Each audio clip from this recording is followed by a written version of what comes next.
नमस्कार, आप देख रहे हैं 4 PM और मैं हूं आपके साथ निधि तिवारी। जिस ईरान को मिडिल ईस्ट का आम देश समझकर अमेरिकी राष्ट्रपति डोनाल्ड ट्रंप ने पंगा ले लिया था, 12 दिन की जंग में ट्रंप इसको मिशन इम्पॉसिबल मानकर भाग खड़े हुए हैं। ईरान से घबराए ट्रंप ने पहले सीज फायर की गुहार लगाई, फिर भी बात नहीं बनी तो अमेरिकी और कतर के अफसरों को उतार दिया। हालांकि कतर की मान मनौवल के बाद ईरान सीज फायर को तैयार हुआ, लेकिन ये भी साफ कर दिया कि परमाणु ऊर्जा पर कोई समझौता नहीं होगा।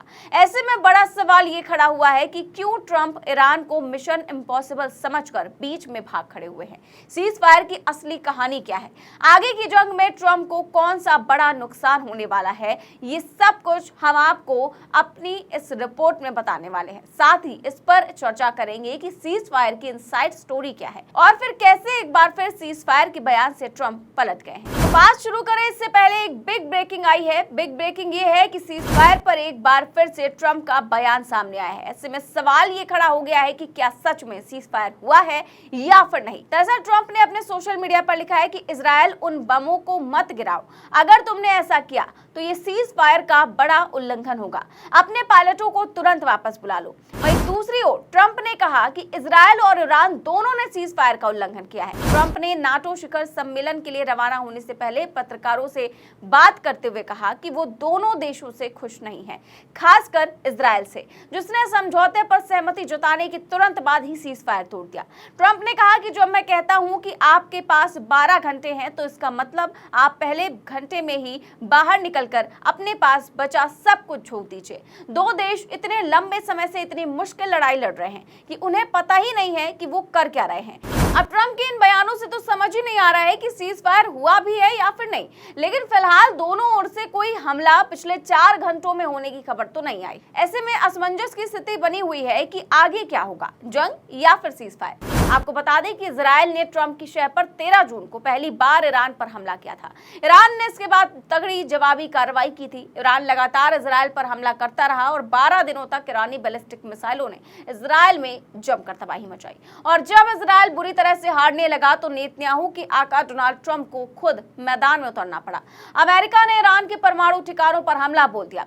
फोर्डो, नतांज, इस्फहान, तीनों साइट्स पर इजरायली जेट्स ने बम गिराए। इजराइल का दावा था कि वो ईरान के परमाणु प्रोग्राम को खत्म कर देगा और ट्रंप वो तो पहले दिन से ही ताल ठोक रहे थे कि ईरान को परमाणु हथियार नहीं बनाने देंगे। लेकिन ये तो वही पुराना ड्रामा था जो हम दशकों से देख रहे हैं। इजराइल और अमेरिका का एक ही राग रहा है कि ईरान को दबाओ, उसकी ताकत को कुचलो, क्योंकि ईरान वो इकलौता मुल्क है जो इन दोनों की दादागिरी के सामने सीना तान कर खड़ा है। इजराइल के पीएम नेतन्याहू ने तो खुलेआम कहा था कि ईरान 9 परमाणु बम बना सकता है और यही वजह थी कि बुरी तरह से हार रहे इजराइल को बचाने के लिए ट्रंप ने बहाना बनाकर अपने B-2 स्टील्थ बॉम्बर को उतार दिया।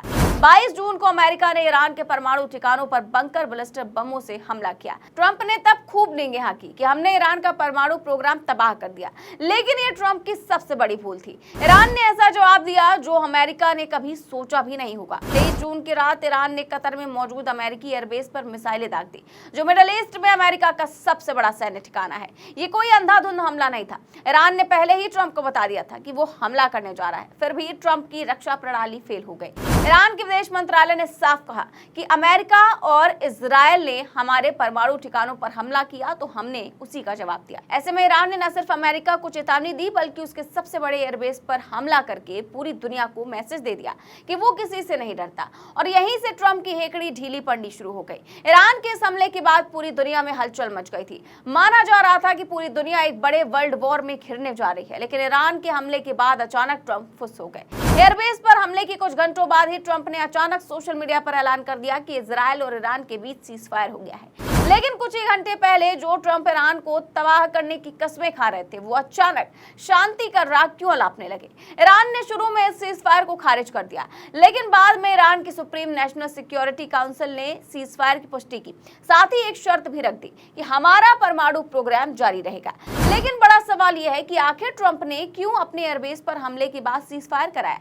दरअसल दावा किया जा रहा है कि ट्रंप के अपने ही समर्थक उनके खिलाफ हो रहे थे। उनके बड़े बड़े रिपब्लिकन लीडर जैसे स्टीव बैनन नहीं चाहते थे कि अमेरिका मिडिल ईस्ट की एक और जंग में फंसे। अमेरिकी जनता भी युद्ध से तंग आ चुकी थी।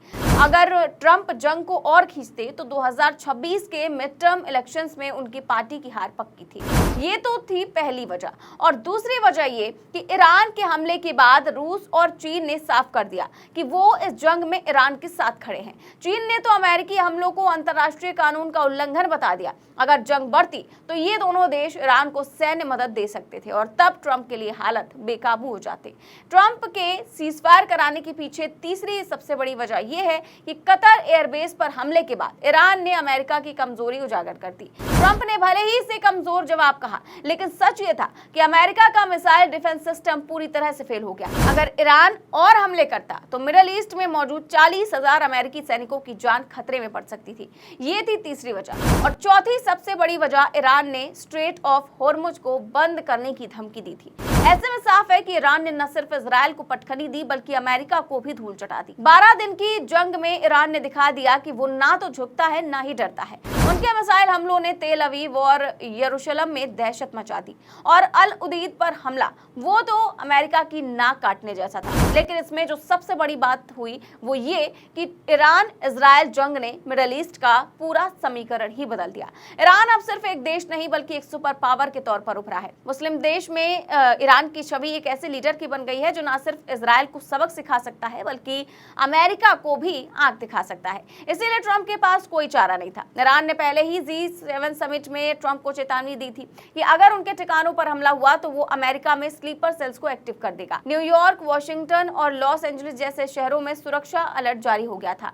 दूसरी तरफ कतर ने भी ट्रंप पर दबाव बनाया। कतर के पीएम शेख मोहम्मद अल थानी ने ईरान और अमेरिका के बीच बातचीत कराई और ट्रंप को समझाया कि जंग बढ़े तो मिडिल ईस्ट में अमेरिका का सारा दबदबा खत्म हो जाएगा। ऐसे में साफ है कि ये सीजफायर ट्रंप की मजबूरी थी। वो समझ गए कि ईरान से पंगा लेना मतलब आग से खेलना है। हालांकि अभी सीजफायर हुआ है या नहीं हुआ है, जंग जारी रहेगी या बंद हो जाएगी, ये किसी को पता नहीं, क्योंकि ट्रंप का सुबह से ये तीसरी बार जो बयान आया है वो ना सिर्फ चौंका देने वाला है बल्कि जंग को ना खत्म करने की ओर इशारा भी करता है। आपका इस पूरे मामले पर क्या मानना है? क्या ईरान के हाथों अमेरिका और इजराइल की करारी हार नहीं हुई है? क्या ईरान के आगे न सिर्फ ट्रंप बल्कि नेतन्याहू की भी हवा ढीली पड़ी है? आप हमें कमेंट बॉक्स में जरूर बताएं। खबर अच्छी लगी हो तो शेयर करें और लाइक भी करें। नमस्कार।